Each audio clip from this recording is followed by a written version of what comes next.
Bom, primeiramente, feliz ano novo para todos os irmãos que eu não vi, né? Nosso primeiro culto do ano, glória a Deus por isso, glória a Deus pela vida dos irmãos, glória a Deus. Passamos um Natal com vida, né? Um ano novo também com vida.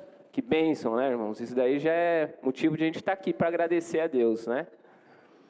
Sabe que ontem eu fui no jogo do Santos ontem, na Copinha, e aí eu até comentei, a gente levou chuva, irmãos. Um jogo feio danado. Putz, jogo feio danado. Levamos chuva e todo mundo lá, uma chuva e todo mundo gritando e torcendo, né? E todo mundo ali ligado em um propósito, né? Ali, de querer que o Santos ganhasse. E às vezes a gente, quando nós nos reunimos aqui, irmãos, tem um propósito, né? Propósito que é maior que tudo, né? E às vezes a gente, por alguns empecilhos, né, na vida, nós deixamos de nos reunir, né? Às vezes até uma chuva, alguma coisa, uma distância maior, a gente acaba não se esforçando tanto, né? Mas eu comecei a perceber isso, que para outras coisas a gente se esforça bastante. Onde está uma galera lá assistindo o jogo, todo empolgados, né? Mas se a gente parar para pensar, né, quem que está dando mais uma oportunidade de viver esse 2023, né? Quem está dando mais uma oportunidade de nós estarmos reunidos aqui? É um privilégio, irmãos, um privilégio estar reunidos aqui. E a gente vai iniciar esse ano aqui, ó, com o pé direito. Na verdade, esse negócio não é coisa de crente, não, pé direito, né, pé esquerdo. Mas a gente vai iniciar esse ano com um tema muito legal, um tema muito, assim, que a gente, tomara que o ano inteiro a gente medite nesse tema, né? Somos uma comunidade de amigos. Bom, eu já tinha ouvido falar a respeito de somos uma comunidade de poder, né? Já tinha ouvido alguns temas, né? Somos uma comunidade do fogo, né? Mas essa de amigos aí, eu nunca tinha ouvido alguém colocar esse tema, né? E aí eu comecei a pensar, bom, de onde que o pastor tirou isso daí, né? Aí ele falou a respeito do livro de Atos, né? Que a gente vai começar a estar estudando esse ano aí, esse mês, né? O livro de Atos. E está lá no livro de Atos, é verdade. Aquela comunidade, que é a primeira comunidade, né? A igreja inicia-se ali no livro de Atos, né? É uma comunidade de amigos. E eles caminhavam com essa realidade, né, na vida deles. E vamos iniciar hoje também aqui, irmãos, o pastor postou até um vídeo, né? Os irmãos, não sei se todos viram, a respeito de a gente iniciar o jejum e oração, né? Um início de jejum e oração. E uma caminhada de meditação do livro de Atos. Eu espero que os irmãos, a gente vai estar falando aqui nos cultos, né? A respeito do livro de Atos, né? Porém, espero que os irmãos meditem em casa. Vamos lá devagarzinho, no capítulo 1, 2, 3. Porque ali tem algumas situações, ali é o início da igreja, ali tem situações, muito, muito boa para a gente observar, né? O quanto como nós temos nos comportado como comunidade, como igreja, no individual e no coletivo, né? E como aquela comunidade que iniciou-se ali, cheia do Espírito Santo, se comportava. E vamos aprender esse mês sobre esse livro sensacional de Atos.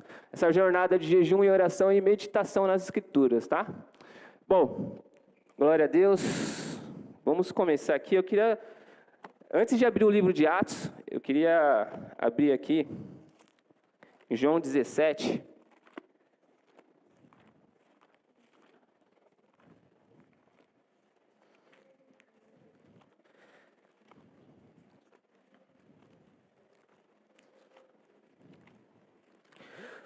João capítulo 17 é a oração sacerdotal do nosso Senhor Jesus Cristo. Ele ora, estava já prestes a enfrentar o Calvário, e ele faz essa oração, começa a conversar com o Pai, né? A oração é uma conversa que ele tem com o Pai. Eu queria ler aqui, ó, 17 no versículo 10.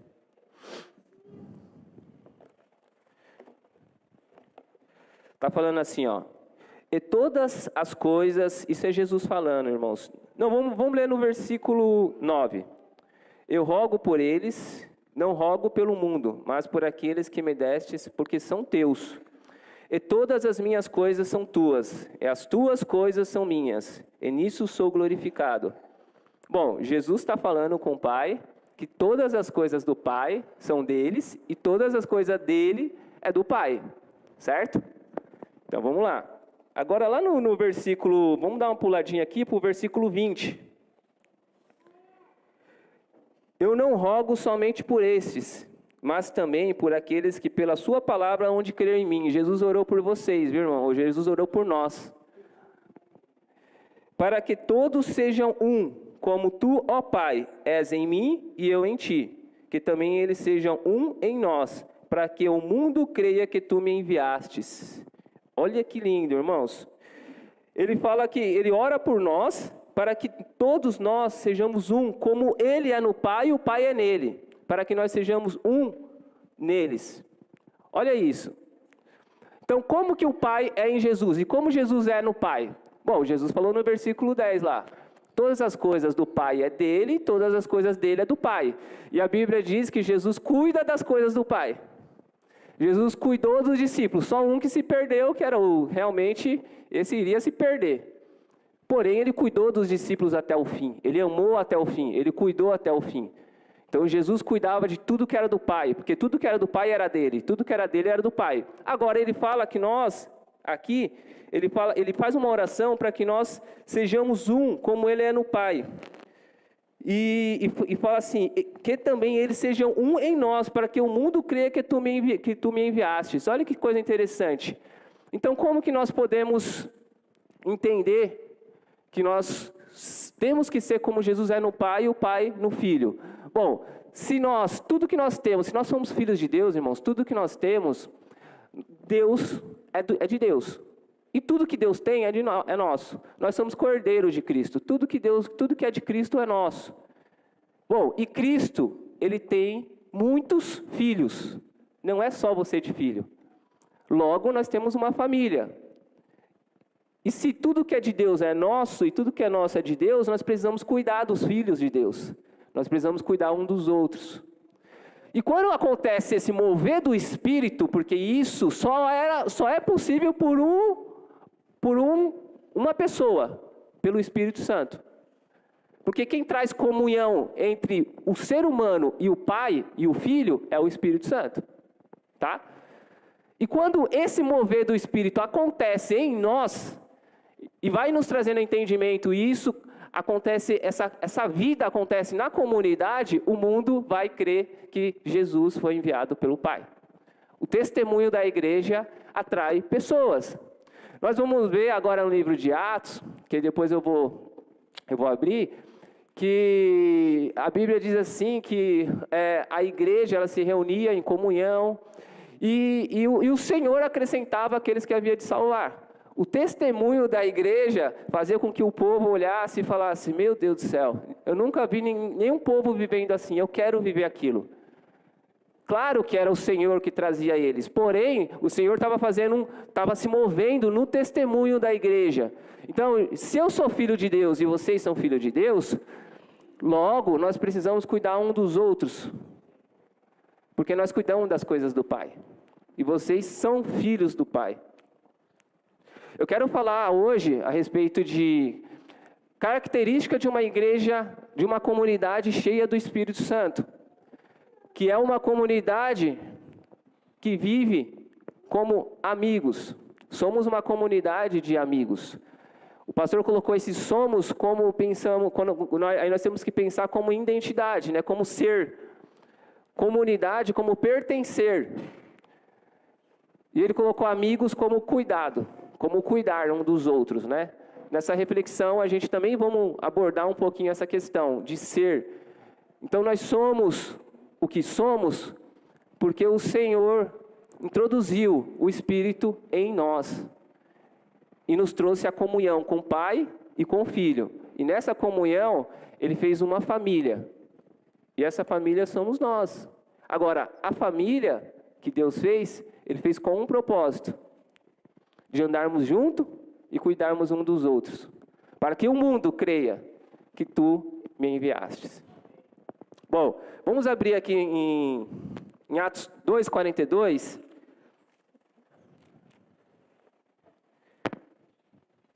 Glória a Deus. Bom, o livro de Atos, irmãos, no capítulo 1, você vai ver a ascensão do Senhor, né? Não precisa abrir, abre Atos 2,42. Você vai ver a ascensão do Senhor, você vai ver os discípulos lá olhando Jesus subindo e o anjo falando assim, aparecendo dois varões, né? Falando assim, o que vocês estão olhando? Esse Jesus, do mesmo jeito que vocês estão vendo subir, ele voltará. Vocês acreditam que Jesus vai voltar? Irmãos, Jesus já estava anunciando, já tinha sido anunciado. Ele já estava falando a respeito da descida do Espírito Santo. Ele falou sobre característica do Espírito Santo em João 14, em João 15, em João 16. No João 17, ele fala da unidade. Ele faz uma oração para a unidade da igreja. Isso já predizia a descida do Espírito Santo. Queria fazer esse corpo, queria fazer essa unidade da igreja. No capítulo 2, fala a respeito da descida do Espírito Santo, que cumpre a profecia de Joel 2,28. Que o Espírito Santo desceria, e as pessoas iriam realmente falar em línguas, e elas falaram em línguas estranhas, elas falaram em línguas de outras nações, e elas começaram a falar do quê? Das grandezas de Deus. Quando elas falavam dessas grandezas de Deus, as pessoas que não eram da nação de Israel, começaram a entender o Evangelho. E elas fizeram uma pergunta para Pedro: o que nós fazemos agora, Pedro? No capítulo 2, Pedro fala assim, vocês precisam agora se arrepender e batizar em nome do Senhor Jesus. E aí as pessoas, a Bíblia diz que naquele dia, na primeira pregação de Pedro, quase 3.000 almas foram salvas. E a igreja ia crescendo. E ela ia crescendo na doutrina dos apóstolos, na comunhão e no partir do pão. A gente vai ver isso agora. Bom, primeiro, uma igreja... Uma das características de uma igreja cheia do Espírito Santo, versículo 42, e perseveravam na doutrina dos apóstolos. Bom, doutrina, o que seria, irmãos? Doutrina dos apóstolos. Doutrina é o ensino a respeito de Jesus. A doutrina dos apóstolos, lá em Efésios, a Bíblia diz assim, lá em Efésios 2,20, fala que a doutrina dos apóstolos é que Cristo é a principal pedra de esquina. Cristo é a pedra angular. Então, quando nós falamos de doutrina, a gente fala de ensino. Quando a gente fala de uma igreja cheia do Espírito Santo, ela precisa se voltar às Escrituras. É uma igreja que meditava no que Jesus deixou para os apóstolos. É uma igreja que analisava o que está sendo, tudo aquilo que ela tinha ouvido e o que ela estava ouvindo aquele momento, que Cristo era o centro da vida, o centro do universo, era a principal pedra da esquina. Ou seja, era a pedra angular, era o fundamento.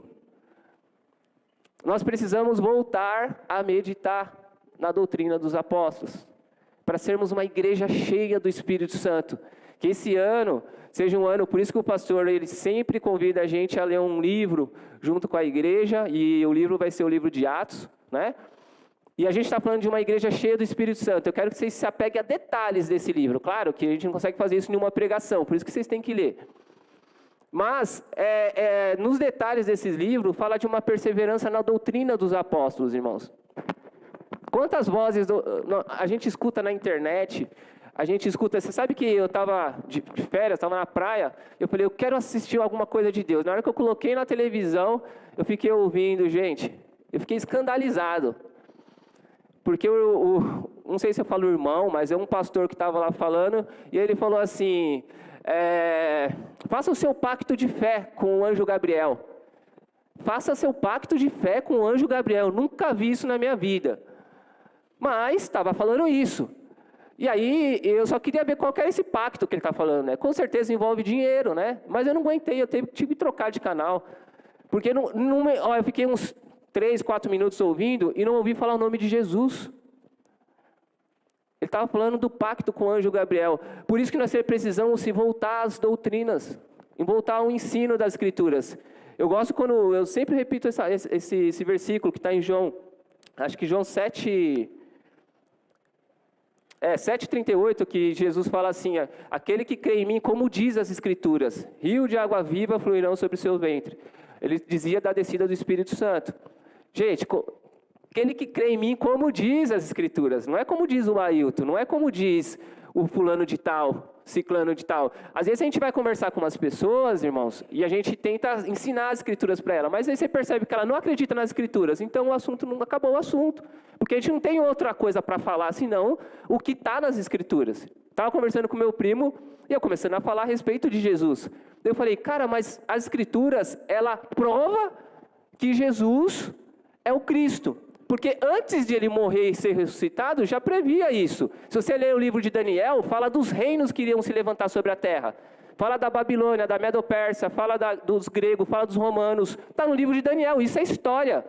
Então como que um cara escreve, muito tempo antes um livro e a coisa acontece como ele escreveu? Isso prova que a veracidade da Bíblia. Sabe o que ele falou? Mas eu não acredito. Porque tem outros livros, outras visões, outras coisas, Eu falei, então nosso assunto acabou.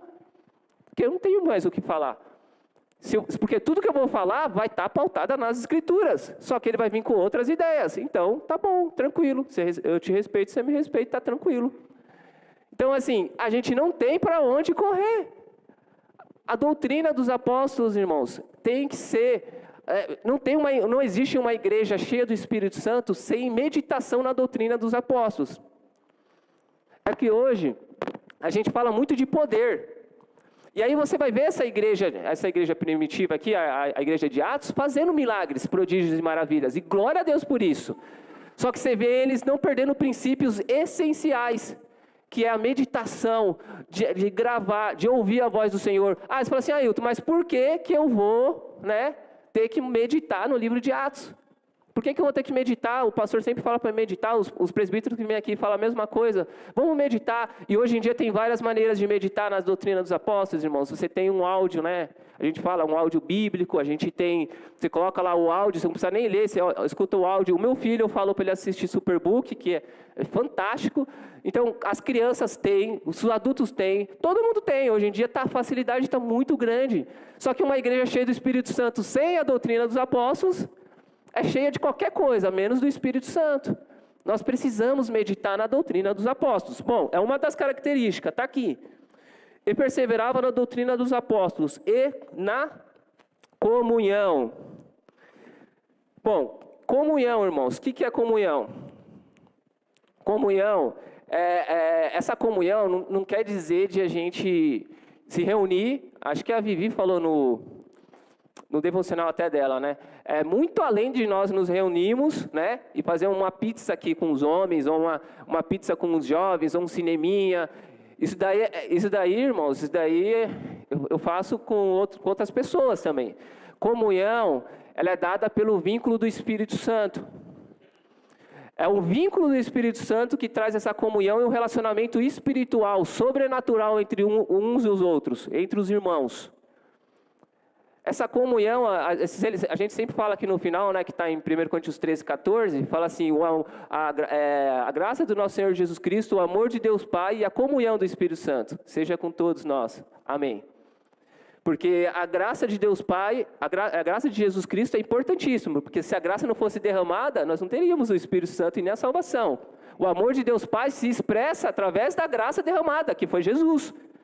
Deus prova seu amor para conosco quando entrega Jesus para morrer por nós. Mas a comunhão do Espírito Santo é tão importante quanto essas duas coisas. Porque é essa comunhão que faz o vínculo entre nós. Eles estavam nessa comunhão. Ou seja, o que isso quer dizer? Gente,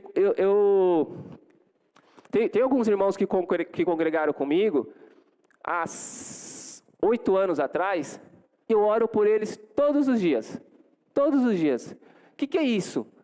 Distante, mas não esqueço deles. É a comunhão do Espírito. É algo que você fala, como eu gosto desses irmãos. E isso não tem a ver só com amizade. Tem a ver com algo maior, é um vínculo. Por isso que nós estamos reunidos aqui em torno de uma comunhão através do Espírito. Não é a nossa reunião que faz a comunhão, mas é o Espírito que faz essa comunhão. E aí agora nós entendemos que nós somos irmãos. E aí os irmãos, vocês sabem, Os irmãos suportam uns aos outros. Os irmãos perdoam uns aos outros. Os irmãos, pensa, na minha casa a gente era em 4. mas o pau quebrava feio, feio, feio, porque as nossas idades são próximas. E aí assim, eu sempre fui competitivo, tal, e o meu irmão ia jogar videogame, e ele fazia o quê? Ele ganhava uma partida de mim e falava, parei. Meu irmão, eu ficava doido, eu falava, você não vai parar. Eu pegava e tacava coisa nele, eu quebrava, jogava o controle no chão, e minha mãe dava surra em todo mundo. Mas sabe o que acontece? Na hora que meu irmão estava chorando, porque minha mãe ia bater nele, alguma coisa, eu não queria. Eu falava, não vai bater nele, não. Aí minha mãe ia bater nele, gente, porque, assim, em casa era assim, ela colocava comida. Minha mãe não, minha irmã era dura. Ainda bem que ela não assiste isso daqui. Aí, o que acontece? Ela colocava comida, assim, para mim e para o meu irmão. Só que eu sempre comia tudo. Ia lá e ia até o fim. E o meu irmão nunca conseguia comer. E ela falava, se não comer, apanha. E ela batia de verdade. Na hora que meu irmão... a minha irmã dava uma voltinha, eu ia lá, colocava a comida dele no meu prato e comia a comida dele, para ele não apanhar. Porque eu brigava direto com ele, mas ele era meu irmão. Não queria nada de mal acontecesse com ele.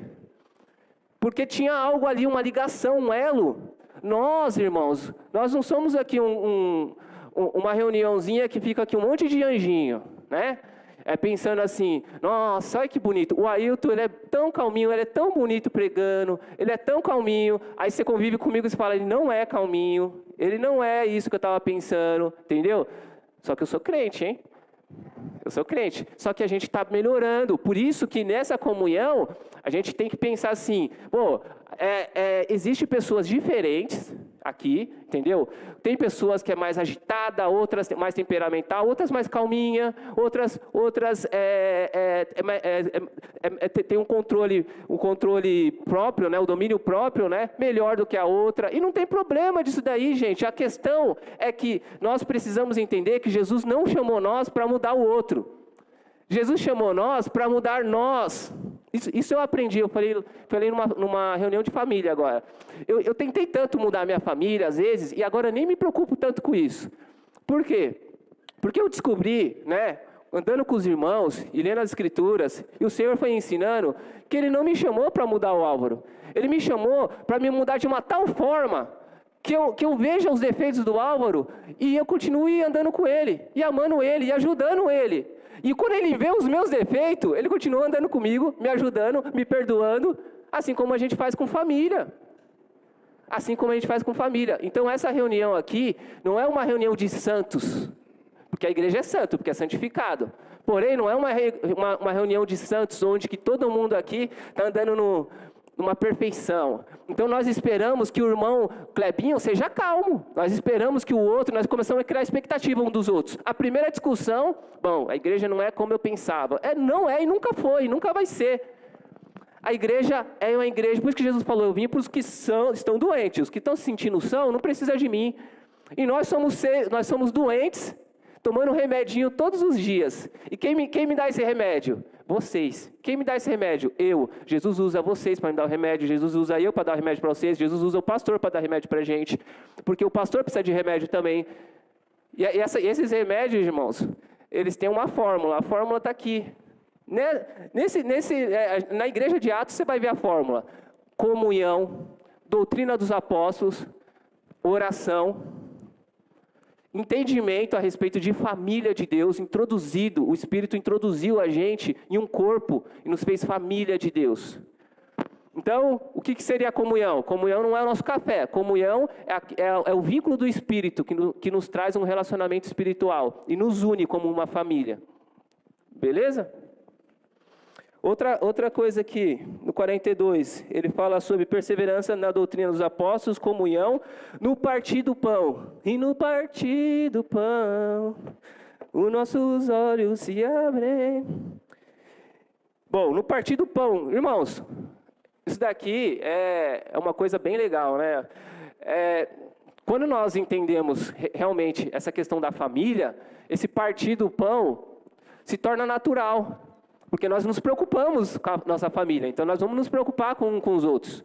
Nós vamos nos preocupar da necessidade dos outros. Ailton, então como que eu em comunidade aqui, eu posso compartilhar, porque às vezes eu sei que pela correria do dia a dia a gente não vê uns aos outros. Quando você dizima, você compartilha o seu pão também. Quando você oferta, você também está compartilhando o seu pão. Quando o pastor lança um propósito, tipo, uma das coisas que a igreja sempre faz é dar cesta básica. Quando você lembra, né, da cesta básica quando você vai no mercado, você também está partindo o pão. Você tá entendendo que você está introduzido numa comunidade séria, que realmente não pega a cesta básica e leva tudo para casa, ela dá para quem necessita, né?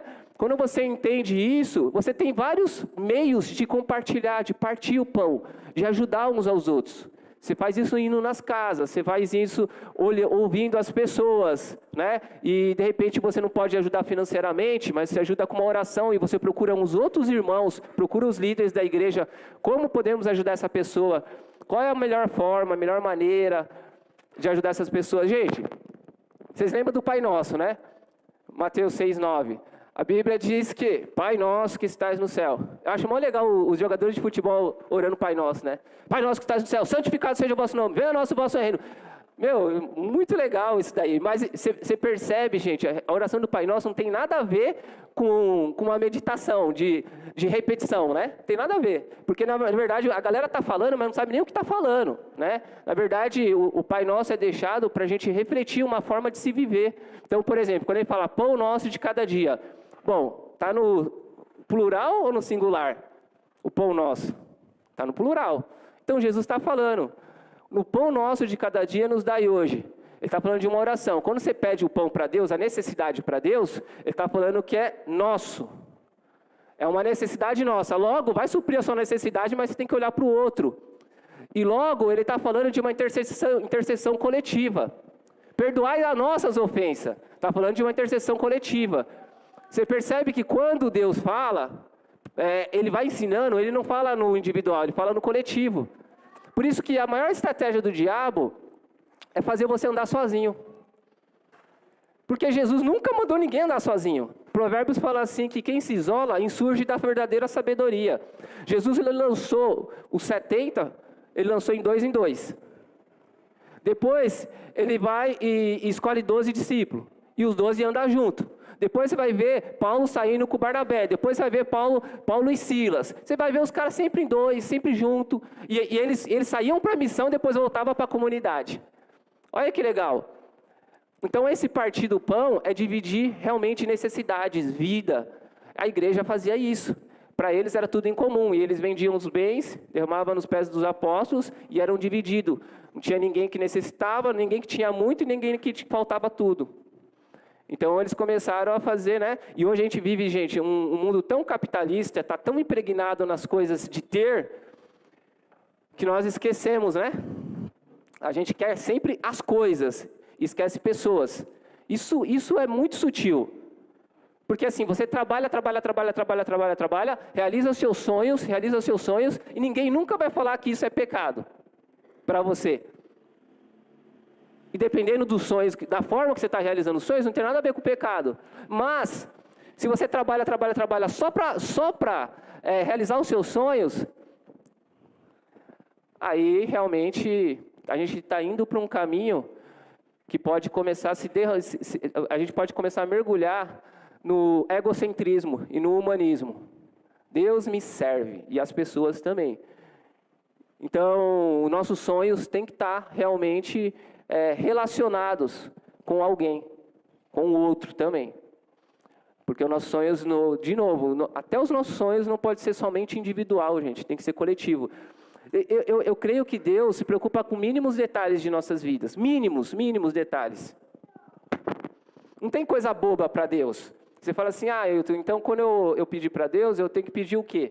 Pedir pela vida do Álvaro? Claro, não tem problema te dar exemplo não, né, Álvaro? Pedir pela vida do Álvaro? Claro que eu tenho que pedir pela vida do Álvaro. Mas eu não posso pedir para a minha? Posso pedir para a minha também. Deus gosta disso. Eu tenho um sonho disso, daquilo. Você tem que falar com Deus. Só que também você não pode esquecer o coletivo. Você não pode esquecer que realmente, aliás, nós deveríamos primeiro pensar no coletivo, depois em nós, tá? Porque a Bíblia diz, deleita-se no Senhor e Ele vai realizar o desejo do vosso coração. Quando você descansa nele, quando você realmente se preocupa com o outro e cumpre, e entra debaixo do guarda-chuva da palavra, Ele vai realizar. Ele sabe o que tem no seu coração, Ele vai realizar. Então, a igreja, ela crescia na doutrina dos apóstolos, na comunhão e no partir do pão e nas orações. Essa daqui é forte, hein? Por quê? Porque, gente, em Mateus 6,5, Jesus fala assim, quando orares, ele não fala se vocês vão orar, ele fala, quando vocês orar, não passa como os fariseus, vai nas praças, né, para os outros ver, mas entra no seu quarto, fecha a sua porta, e seu pai que te vê em secreto vai te recompensar publicamente. Ele estava falando da hipocrisia dos fariseus ali, né, que orava nas praças públicas, né? Só que é o seguinte, ele dá um ensino legal ali, porque ele fala assim, quando vocês orarem, ele não está falando para os discípulos se os discípulos vão orar. Por quê? Porque Jesus já entende que os discípulos vão orar. Quem é discípulo de Jesus vai orar. E você sabe quando eu era mais novo, quando a galera falava de oração, eu meio que me assustava, né? Porque eu falava, cara, oração. Eu já pensava em um texto assim, em uma forma de falar. Eu pensava já no jeito que os pastores falavam, eu pensava às vezes um irmão que orava bem forte, e as pessoas sentiam bastante coisa, e às vezes eu orava e ninguém fazia nada, então eu ficava meio incomodado, tal, pensando nisso. Só que aí, igual eu falo para você vai caminhando, você vai amadurecendo um pouco, e você vai vendo que tudo isso é bobagem. Porque aí você começa a falar, cara, o que é oração? Oração é você falar, conversar com a irmã. Tipo, na verdade, quando eu converso com a irmã, a mesma forma que eu converso com a irmã, eu vou conversar com Deus. Porém, eu estou conversando com Deus. Eu tenho a consciência com quem eu tenho que pensar com quem eu estou falando. Estou falando com Deus. Então, eu não vou chegar também, né? Enfim, cada um fala do seu jeito, né? Mas a gente sabe, a gente tem que ter amor, temor e saber que Ele é grande, né? E fala com Ele, fala do seu jeitinho. Senhor, uma coisa que eu vou ensinar para vocês, na oração. Seja para criança, para adulto, para idoso, para quem for. Gente, Deus não gosta de mentira, porque Ele sabe tudo que está acontecendo. Então, Deus não gosta de hipocrisia. O que é hipocrisia? Você está quebrado por dentro, destruído, chateado, com um monte de coisa, aí você fica, grandioso Deus, poderoso Pai, sabe que Tu és exaltado, eu te amo. Cara, seu coração não está falando isso.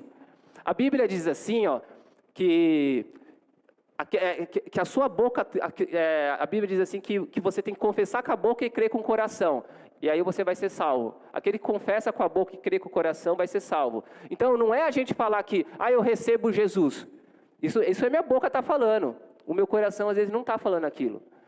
Então, na oração é a mesma coisa, a sua boca tem que falar o que o seu coração está sentindo. Então assim, gente, e isso eu estou falando... Não tenha vergonha de Deus. Fale as coisas mais cabeludas que tenha no seu coração. Fale para Ele. E essa oração, você vai abrir o seu coração. Você vai falar, Deus, primeiro, o Ailton falou lá na igreja, lá domingo, que tem que ler o livro. Eu odeio ler a Bíblia, pai. Eu não gosto de ler a Bíblia. Eu canso, eu tenho sono. Eu não gosto. Eu tenho sono. Me arruma uma maneira de aprender. Eu não gosto, tal. Eu estou falando... o cara está sentindo, tem isso, ele vai chegar em casa e vai falar isso para Deus, eu não gosto. Outra coisa que o Edson falou, orar. Eu não gosto de orar, mas eu estou aqui, Deus, eu quero falar com o Senhor, eu não gosto de orar. Pai, coloca isso no meu coração. Coloca o desejo de ler as Escrituras, coloca o desejo de orar. Deus, eu não suporto meus irmãos, eu não suporto, tem chato pra caramba naquela igreja. Pai, me ajuda, Deus, a suportar. Me ajuda, Deus, a amar eles como o Senhor me ama, o Senhor me suporta. E aí você começa a abrir o coração, você rasga o coração, cara. Tá aí, é isso que está no seu coração? É isso que está no seu coração. Senhor, para os jovens assim, tá? Para os jovens não, para todo mundo. Senhor, não se escandalize, mas Senhor, eu ando me masturbando o tempo todo. Me ajuda, Deus. Arranca isso, Deus, de mim. Cara, você tem que rasgar o coração. Mas eu tenho vergonha de falar isso para o Senhor. Não tem que ter vergonha. É o seu Senhor. E eu falo para você, o Senhor gosta disso. O Senhor gosta disso. Sabe por quê? Quando você faz um negócio desse, gente, eu vou falar para vocês. Meu amigo. Aí o Senhor sabe que você não é hipócrita com Ele. O Senhor vai te dar poder. O Senhor vai enviar pessoas para te ajudar. Agora não adianta de hipocrisia. E essa igreja, ela orava. E eles perseveravam juntos em oração. A oração do Pai Nosso, que é um modelo que o Senhor Jesus deixou, ele fala tudo no coletivo. Ele fala para mim interceder, é meio da natureza do ser humano, né? Ver o irmão pecando, e aí a gente já vai falar do pecado do irmão. É meio da nossa natureza, né? Porém, o que a Bíblia ensina é para a gente falar, perdoa as ofensas dos irmãos. Perdoa as nossas ofensas, não só a minha, as nossas. Então, assim, eles perseveravam na oração e eles perseveravam no coletivo. Eles estavam juntos, reunidos. A Bíblia diz que eles estavam no cenáculo, na hora que desceu a descida do Espírito Santo. O cenáculo era um local, o último local que Jesus fez a ceia, foi no cenáculo. Né? E eles estavam no cenáculo de cerca de 120 pessoas, desceu o Espírito Santo sobre eles, eles estavam fazendo o que lá? Eles iam lá para orar, eles estavam orando. Então, quando se reúne os crentes para orar, alguma coisa diferente acontece. Agora, o problema, né, é o seguinte, a gente quer manipular a oração. A gente se reunir para acontecer, não é bênção.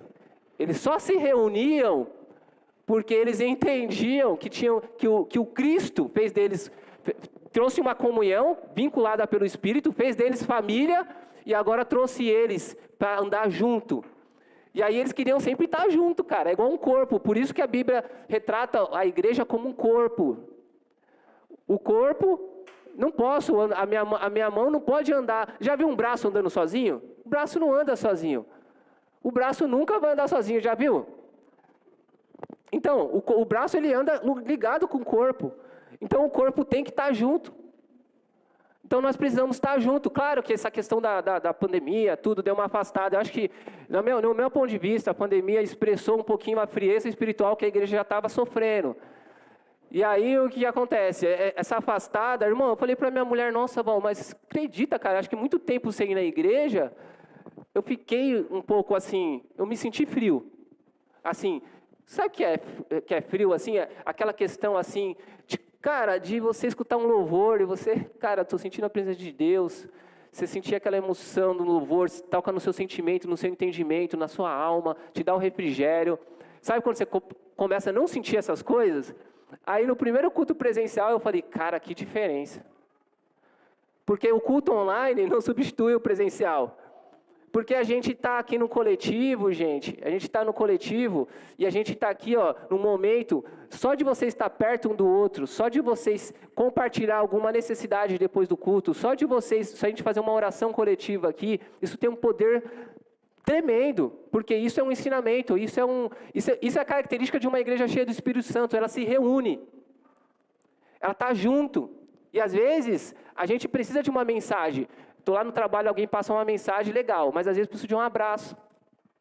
Às vezes a mensagem não vai, a mensagem não abraça, sabe? Então a gente precisa, às vezes, realmente falar assim, bom, vamos voltar a nos reunir, como a igreja primitiva fazia, eles se reuniam. Vamos lá, oração, gente. Quem não ora? Sabe quem não ora? Outro detalhe que eu esqueci de falar. Quem não ora é o ateu. O ateu não ora. Por que ele não ora? Ele não acredita em Deus. Ele não está nem aí para Deus. Então, para que ele vai orar? Logo, eu entendo que quando nós confessamos que nós somos cristãos e nós não oramos, nós estamos tendo atitude de ateu. Nós temos atitude de ateu. O ateu não ora, o ateu é aquele cara que não acredita em Deus, tá? Que não tem Deus como Senhor e fala que o Deus dele é ele. Né?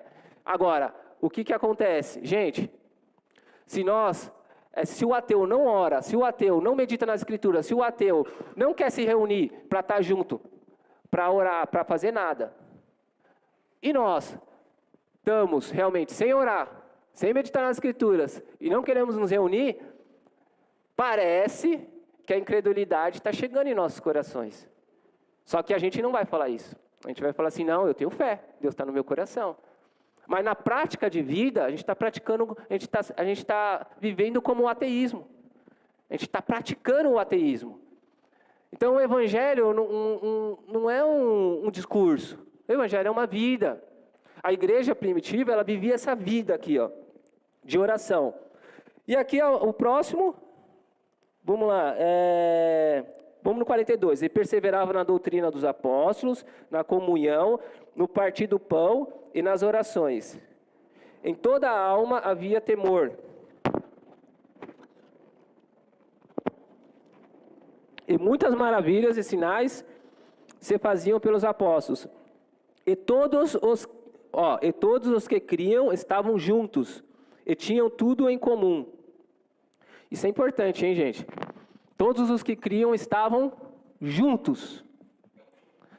Temos que ser um, como o Pai em Cristo é.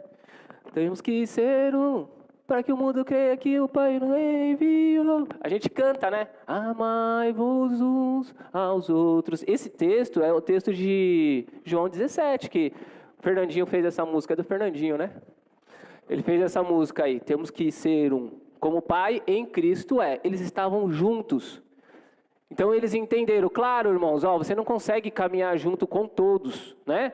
É importante esse nosso ajuntamento aos domingos, né? Mas durante as semanas tem pequenos grupos, que a gente precisa estar se reunindo. Se esforça, coloca na sua agenda isso daí. Você não precisa estar em todos, mas precisa sim estar em um pequeno grupo. Porque, gente, as pessoas que eu sou mais próximo daqui da comunidade são as pessoas que eu conheci no pequeno grupo.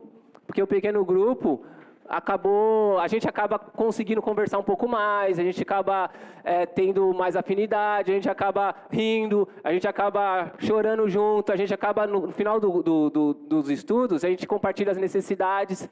Nesse compartilhar de necessidades, você se compadece com o irmão começa a saber da sua vida, e você abre o seu coração, porque às vezes a gente sente dificuldade de abrir o coração no coletivo muito grande. Mas num coletivo de 4, 10 pessoas, e a gente vai vendo um abrindo o coração, outro abrindo o coração, a gente vai abrindo. Isso é necessário. É necessário. Isso é característica de uma igreja cheia do Espírito Santo. Ela não quer caminhar sozinha.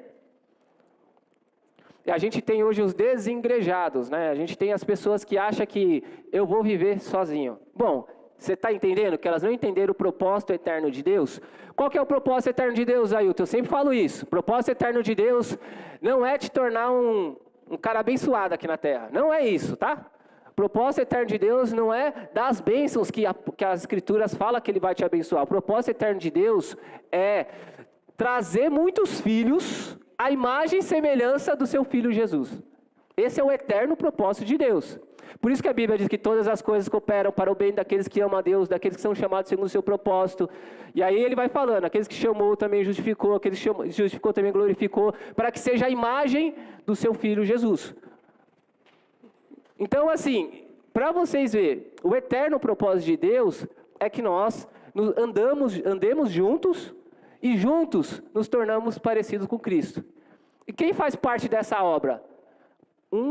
A edificação de uns aos outros. A Bíblia diz que a igreja, ela edifica uns aos outros. A igreja, ela ajuda o crescimento de um dos outros. Por isso que a igreja precisa andar junto. Por isso que nós precisamos nos reunir.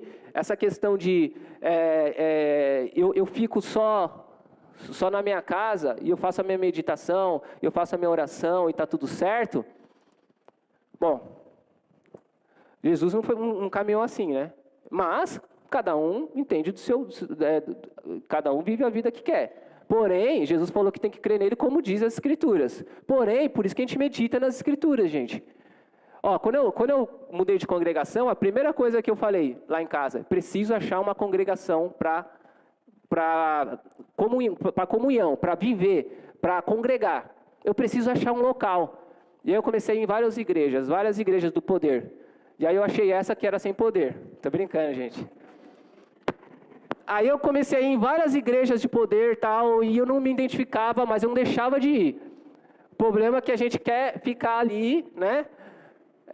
No nosso cantinho, falando, não, Deus está no meu coração, eu já sou batizado, eu criei, faz tempo que eu estou andando com o Senhor. Não. Se o pastor um dia saísse daqui, ele precisava encontrar um lugar para congregar. Ele precisa estar junto. É isso.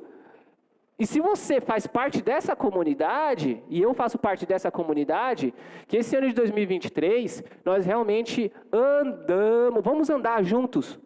como uma comunidade de amigos. Ou seja, uma comunidade que entende, né, o ser, o pertencer e cuida um dos outros. E faz a missão juntos. Nós precisamos, gente, que vocês nos ajudem na missão. Nós precisamos que vocês orem por nós na missão. Nós precisamos orar por vocês e ajudar vocês na missão. Vocês têm uma missão individual que Deus colocou na vida de vocês, mas vocês têm uma missão coletiva, porque Deus colocou vocês nesse ambiente, nesse espaço, e no meio de um monte de gente linda aqui que está aqui. Gente com defeito, gente com dificuldade, gente que chora, gente que se alegra. Outras coisas importantes, gente, de andar em comunidade. Quando você estiver chorando, quem vai lembrar de você? Você está sozinho. Quem vai lembrar de você? Eu quero dizer que Deus tem braço, sabia? As pessoas falam que não. É uma analogia, tá? Mas Deus tem braço, Deus tem pé, Deus tem boca, e somos nós. Nós somos braços, boca e pés de Deus. Nós vamos e pregamos a palavra, nós alcançamos, nós abraçamos as pessoas. Nós falamos o evangelho, e Deus usa quem? A boca de vocês. Nós precisamos acreditar nisso. Então eu preciso muito de vocês, e vocês precisam muito de mim. A Bíblia diz que eles andavam juntos, e tinham tudo em comum.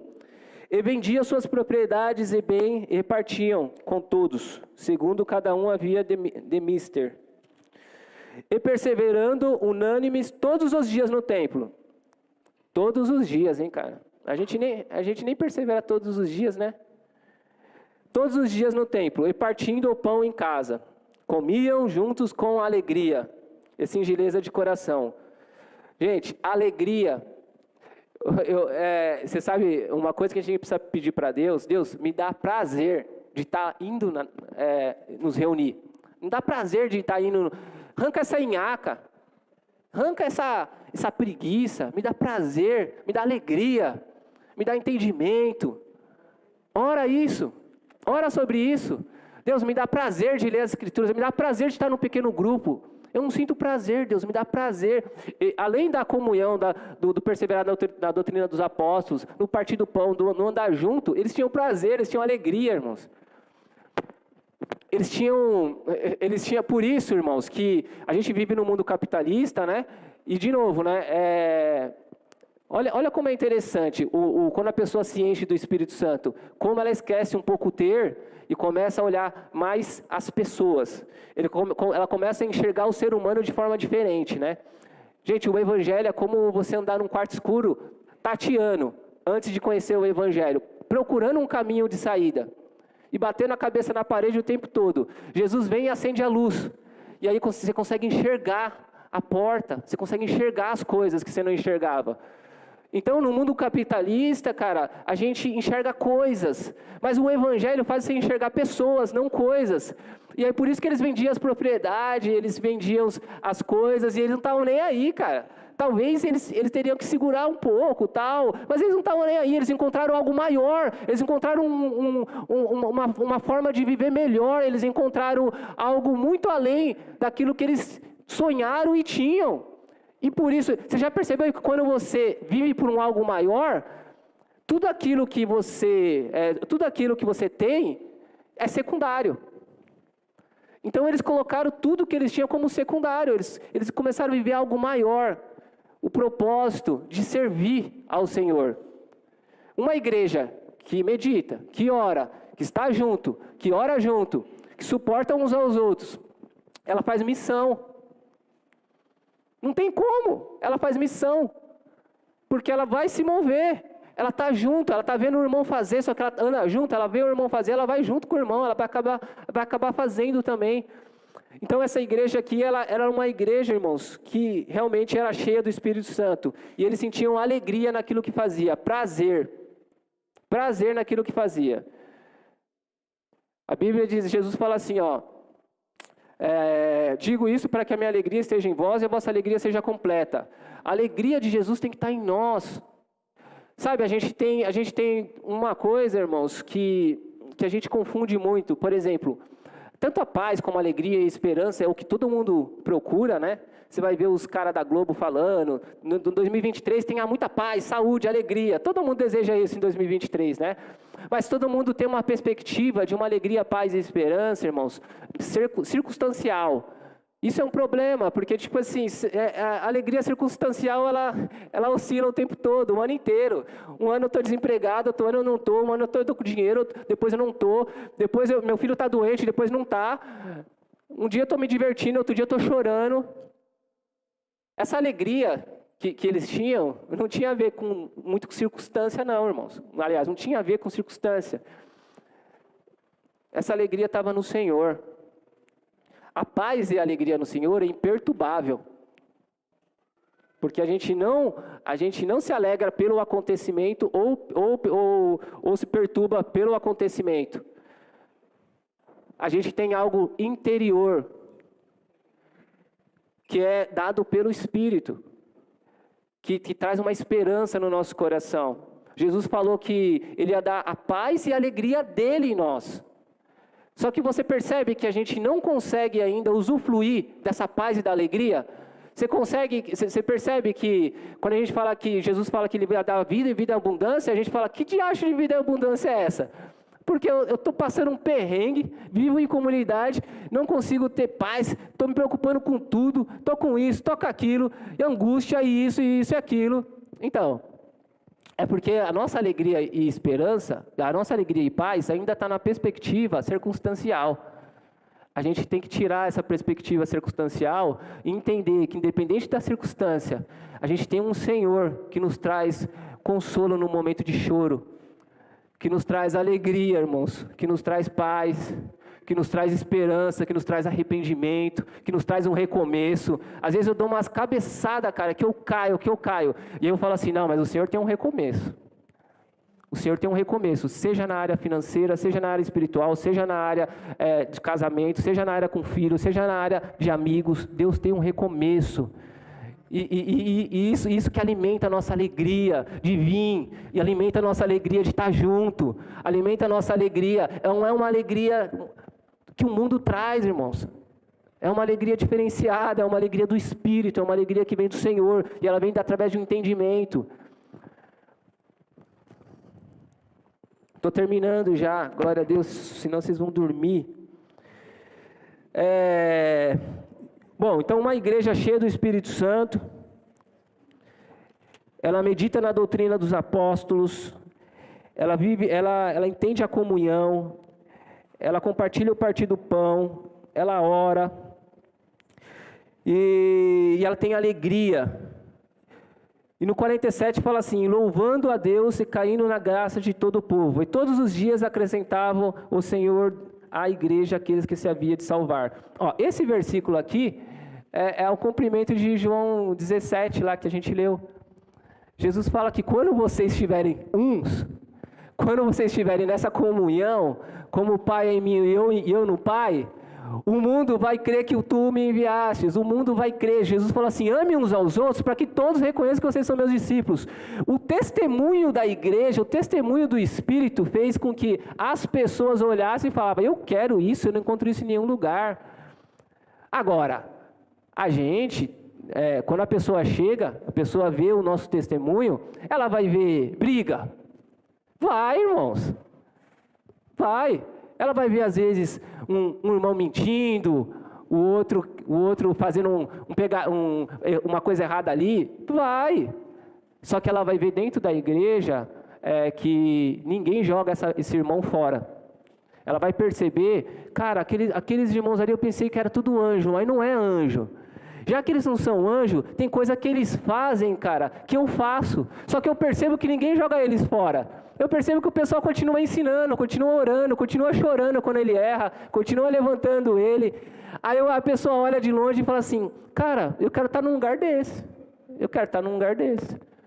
Porque esse lugar é um lugar, parece que é um hospital. Parece que é um hospital. Então eu quero estar nesse lugar, porque eu também estou doente, eu também faço algumas coisas aí que é atrapalhada. Então esse amor, essa comunhão, não tem a ver com perfeição, mas tem a ver, irmãos, de a gente entender o limite do outro, de novo, e ser maduro, e ser transformado pelo Evangelho de uma tal forma que quando vocês veem eu errando, vocês falam assim, Ailton, você pisou na bola, Ailton, mas vem aqui, você é meu irmão, dá um abraço aqui, Ailton. A gente vai orar sobre isso, que você pisou na bola. Irmãos, dentro da igreja, o mundo tem que ver arrependimento e a mão de socorro do Espírito através da gente. Quando o mundo vê essas coisas, irmãos, aí não tem jeito, aí é um imã para a galera. O Senhor cumpre a palavra dele, Ele vai acrescentar as pessoas à igreja. Claro, a gente não vai ficar numa rede tomando água de coco e falar, o Senhor acrescenta, né? Lembra que eu falei, você é a mão do Senhor, você é o braço, você é a boca do Senhor. Aí a nossa pregação, gente, vocês lembram o cara que estava se sentindo rejeitado, fora do time de Jesus? Era o Pedro. Pedro estava se sentindo rejeitado, porque ele negou Jesus 3 vezes, vocês lembram disso? Só que ele, quando ele foi cheio do Espírito Santo, depois da descida do Espírito Santo, e olha que interessante, ó, como o Evangelho não é romântico, o Evangelho é vida, o Evangelho não é romântico, não é uma coisa assim, é um amor romântico, o Evangelho é vida. Pedro falava que ia servir Jesus com a vida, e aí ele nega Jesus, e aí Jesus vai até ele, porque ele já estava desanimado, querendo voltar a pescar, voltando a pescar, né? Jesus vai até ele e fala, tu me ama, Pedro? E aí o que Pedro fala para Jesus? Te amo, Senhor. Só que Pedro começa a lembrar das 3 vezes que negou, porque Jesus pergunta 3 vezes. E aí sabe o que Jesus fala? Apacenta minhas ovelhas. Se você me ama, você não vive sozinho, você não vai procurar suas coisas, você vai viver em comunidade, você vai fazer o que eu te falei, você vai fazer missão. Se você me ama, você vai ter que andar na comunidade que eu vou fazer, que eu vou criar através da sua pregação, Pedro. Na primeira pregação dele, você vai ler lá em Atos 2, primeira pregação de Pedro, quase 3.000 pessoas se convertem. Glória a Deus por isso, gente. Jesus não desistiu deles, e Jesus não desiste de você, só que Jesus te coloca na reta, e te usa para falar assim, você precisa fazer missão, e a missão é em comunidade, porque a galera estava tudo parada lá no cenáculo, tudo orando, e Pedro toma a palavra. Depois da descida do Espírito Santo, Pedro toma a palavra. Depois, em Atos 3, quando Pedro cura o coxo, você vai ver outro discurso de Pedro, e Pedro toma a palavra. Pedro ficou cheio do Espírito Santo e a missão começou a encarnar nele, e aquele cara desanimado começa a ser ousado para falar de Deus, e ele fala tudo isso em comunidade, que ele não estava sozinho. E Jesus queria usar Pedro para fortalecer os irmãos. Apacenta, ajuda minhas ovelhas, eles estão assustados, fortaleça. Deus quer te usar para fortalecer um irmão que está distante, irmãos. Eu vou falar uma coisa para você. O melhor evangelista não é aquele que conhece a Bíblia, tá? Não é aquele que conhece toda a Bíblia, né? Claro que a gente precisa conhecer a Bíblia. Porém, o melhor evangelista é aquele que é movido por um amor, através do Senhor, para anunciar, para ajudar, para dar suporte, para realmente trazer aquele que você tem mais a proximidade.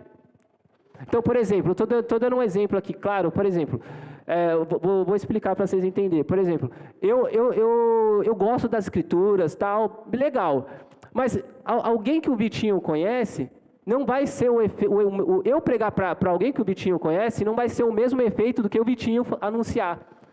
Por quê? Porque o Vitinho, irmãos, ele tem intimidade, ele tem uma coisa que a pessoa ainda não viu em mim.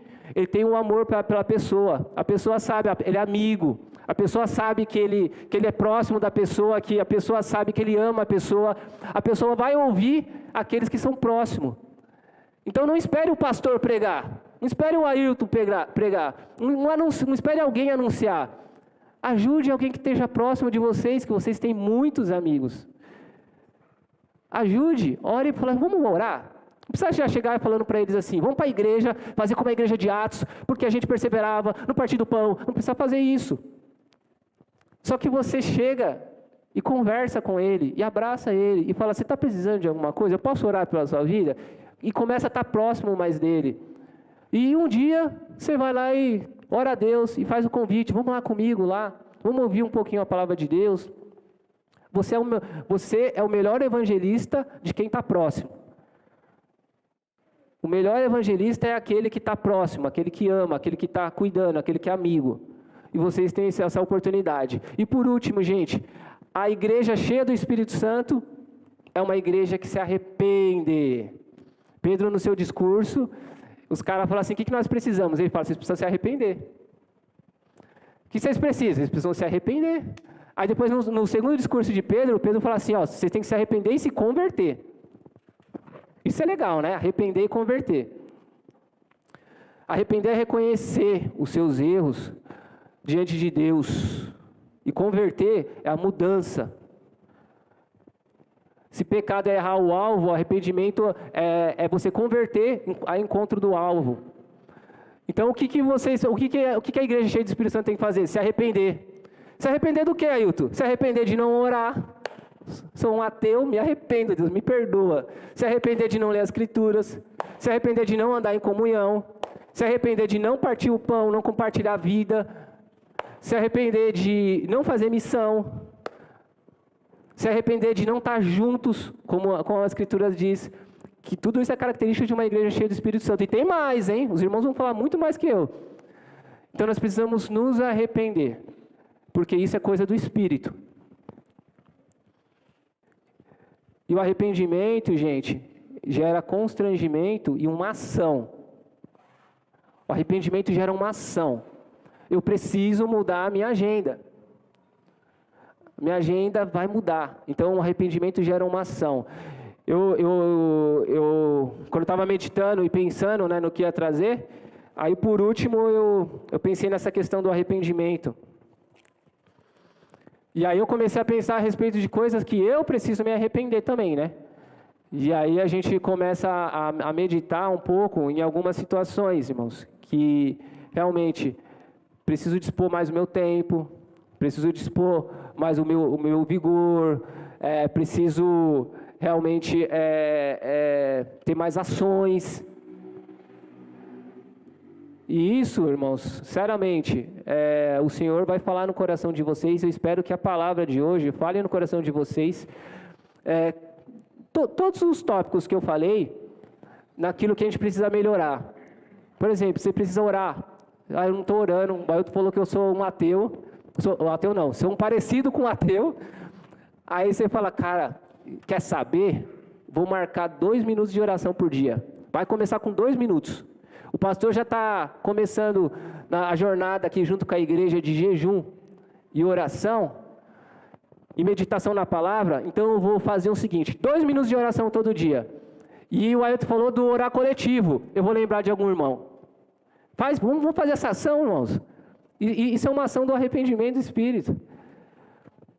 Isso daí, irmãos, isso daí é o que vai renovar a igreja. Isso daí é o que vai trazer poder para a igreja.